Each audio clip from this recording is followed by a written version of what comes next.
to Global Risk Community Chat. Today, our guest is Elie Jacobs. I'm very happy to have you here today in our podcast. Welcome. Glad to be here. Thanks for having me. Likewise. So, before we jump into our topic for today, can you shortly introduce yourself to our audience? Sure. My name is Elie Jacobs. I am the co-founding partner of a firm called Purposeful Advisers. We are a public affairs, crisis communications, and reputation management firm. I have about 20 years experience. My partner, Frank DiMaria, has about 30 years of experience. We come from kind of separate parts of the corporate communications and public affairs landscape. We worked together at a firm called Brunswick. That's how we know each other. About 20 years ago is when we worked together. We primarily work with startups, scale-up, and mid-sized companies, although occasionally discrete projects for much larger companies as well. Sounds great. Sounds also quite unique. So, I am quite curious to know what exactly is that, like you do. How does it add value to these organizations, like these startups, scale-ups, and so on? Sure. So when we talk about public affairs or reputation management, really what we're talking about is controlling the external forces as best as you can, controlling how your company or your organization is being presented to the external world so that you can adapt or at least try to influence the forces that you may be dealing with in a positive way for you. So that's a lot of jargon, but basically that means making sure that you're telling your story in the appropriate way to the right people at the right time with the right goals in mind, right? It's not just about making sure, sometimes it's about getting your name in the media all over the place. Oftentimes it's about not getting your name in the media anywhere. Sometimes it's about getting your name in front of the right legislators or regulators through various different ways, whether it's, targeting their local newspaper, or if they're if a congressman or member of parliament pays a lot of attention to the local media in their district, you try to place articles in their particular place. But it's also, when you see an article about a company, it's like an iceberg, right? Like that little bit that you're learning about the company is based on a tremendous amount of background work of really understanding the company's strategy, its purpose, it's why it does what it does, not just how and what, so that you can articulate what it is in, as succinct and as efficient way as possible so that the message doesn't get lost from audience to audience, but can be customizable to each of those audiences depending on what your goals are. Thank you so much for explaining. So, with this kind of things, with things like, PR, there are always some issues that I imagine that you have to tackle with these companies, things happen. So, I'm kind of curious to know what were like the trickiest or like the stickiest issues you have faced or the companies you have worked with faced. Well, it really, when we talk about crisis is a relative term, right? For one company, a crisis could be existential. For the next company, the exact same situation could be kind of just a regular Tuesday. It could be anything from, working with a fast food company where an employee lost a finger in the kitchen. It could be a large power company that has an explosion at their power plant. It could be trying to get a license in a foreign country for a building project. All these things can kind of are more or less crisis situations.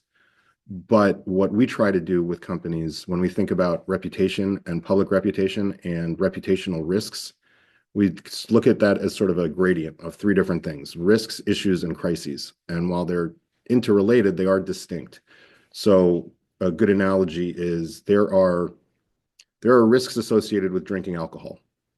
Most of us still do it, but there are risks associated with drinking alcohol, right? There are objective risks about drinking alcohol. There are issues related to you as a person on a subjective basis that are also related to drinking alcohol, right?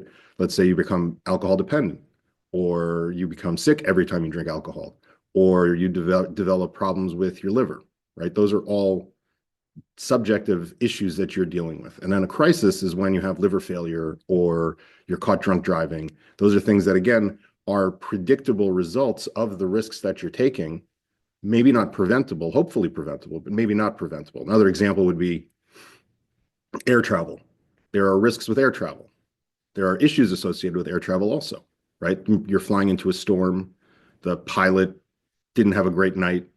You're flying on a Boeing plane, maybe. Maybe that's a little bit of a dated example. Hopefully Boeing is getting their act together.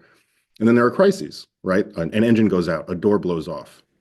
Anything, any sort of those sorts of things. A passenger is sick. So again, it's different gradients. And when we talk about crises, there are, of course, acts of God and black swan events that are just completely unavoidable, unpredictable, come out of nowhere. But with a little bit of creativity and forethought, again, creativity being a big part of that, you can start identifying those issues pretty clearly, and you can start figuring out what the crises results are of some of those issues if something goes wrong, and put pieces in place, again, not necessarily to prevent it, but certainly to predict it so that you can better build around if a situation should occur that's negative. Thank you so much for sharing that as well. And with that, what I understand is it's kind of like really beneficial or necessary for especially companies to have like these, strategical, communication advisors or things like that. So where do you see the future of this communications going or this kind of, work or industry to be going? It's a good question, and I think the industry itself is kind of going through certain parts of the industry are themselves going through a little bit of a metamorphosis. I think, when people think of communications, 20 years ago, nobody knew what I was when I said I was a communications consultant. I'd have to say, oh, I do public relations, even though we would never say that we did public relations, but that's part of it. But I think a lot of the not to keep using the word, a lot of the public thinks of public relations as stunts or, somebody standing in a banana costume to try to sell bananas, like, or, celebrity PR of trying to get into the gossip magazines or stay out of the gossip magazines. And that's all part of it. But I think when we talk about communications, it's a much more strategic level. It's advising companies and organizations at a much different level, right? I think PR has traditionally been seen kind of as a marketing subset. And it's never been a comfortable relationship because it's very different approaches to the public. I think what's happening now is communications it has become carved out as its own kind of category. And now not only does it work kind of in its own north-south direction, it's starting to work east-west across whole companies, where you almost become kind of the central hub of knowledge for an organization, enabling you, because you can't really advise the C-suite or the CEO unless you really know what's going on across everywhere and how, the CFO is looking at the financial risks that a company may face. The CAO is looking at, the administrative risks or the HR risks, whatever those are. There are other risks associated with, a marketing campaign or an advertising campaign, and others associated with depending on what industry you're in. But each of those people kind of look at things in a bit of a siloed way. The communication people need to be able to have full exposure to all of it, so that they oftentimes you end up being able to put pieces together or ask some questions that other people aren't, just by dint of either the experience that you have or the amount of knowledge that you have or the way that you're looking at things. So good communications people, it's more of a learned ability and skill than it is something that you're really going to get in the classroom. There are parts of it that you can get in a classroom, but I think most of it is really just on the job training, some innate ability, like any other career, right? There's things that you can learn, but there are other things that you may have some innate knowledge or ability to do. Thank you so much for that as well. And with that, I just have one more question. I'm actually curious to hear from your perspective as a, communications expert. So we talked about, of course, risks, issues, crises, and so on. And what we think of risk usually in our community, when we think of risk, we think a lot about risks associated, let's say, geopolitics or, Mhm. political risks right now. So I'm kind of curious to know, what role do politics or maybe, geopolitics play for an average company from your perspective? Because I think this is also something as a, as a communications advisor, something you would, be very, Mhm. uh, yeah. Yeah, so geopolitics plays a huge role. It plays a huge role in shaping the economy and the environment that you're working in, the regulatory environment that you're working in, the political environment that you're working in. I mean, just look at the social media companies, particularly Facebook, over the last couple of weeks. They've adjusted their positioning almost 180 degrees to adjust to Donald Trump.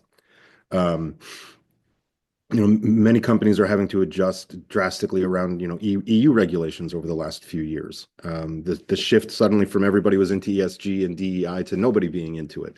These are all issues that you kind of need to be looking at. And again, the risks that are associated with any geopolitical force are things that are sometimes predictable, again, not preventable. So it's understanding what the implications are for your organization, and then what you're going to do to either mitigate, manage, or eliminate some of those risks, those geopolitical risks that are associated with what you're doing, right? If you're trying to build a coal mine in Africa, there are very different risks associated with that than trying to put in hydropower outside of Denmark, right? It's all dependent on geographies. It's dependent on elected officials, on the role of governance, what kind of government you're dealing with, um, private versus public markets, right? These are all things that have to get factored into kind of what your message is, how you're approaching things, because you're going to have a very different message for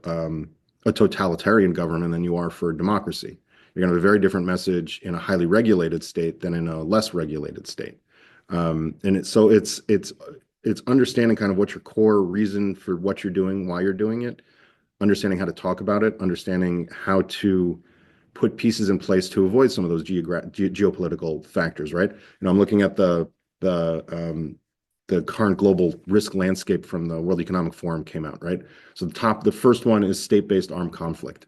I don't know that anybody would have said that was number one 2 or 3 years ago, right? May have been top five, but certainly now it's number one, either from what's going on in the Middle East or the growing drumbeat of a Chinese invasion of Taiwan, which would be, obviously monumentally damaging to the world for a variety of reasons, destabilizing from a geopolitical base, but also economically because of the chips, because of the computer chips coming out of Taiwan. So again, those are all sorts of those. There are communications parts to all of that because it's politics at the end of the day. It's just politics by another name. I think the one of the top risks that has been identified over the last few years, and just about every survey of it, is misinformation and disinformation. I mean that's tremendously huge, and that's something that we as communicators are spending a tremendous amount of time trying to work through, because you can't work around it, and you have to work through it. And it's not just about teaching media literacy. It's trying to figure out how you can control your narrative in an environment where there are forces at play that are distinctly trying to destabilize what reality is. Thank you so much for that explanation as well. And with that, as I mentioned, that was the last of my questions. Do you have anything else you like to add before we finish off for today?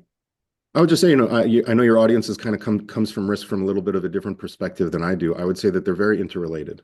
And when you identify risks or start to do risk mitigation, always involve your communications folks. They're going to be very helpful. Well, thank you so much, Elie, once again for this conversation. Indeed, it's a bit more different than our usual topics, but it is very appreciated. Thank you so much for joining, and yeah, I hope you have a great day ahead. Thank you so much. It was nice meeting you.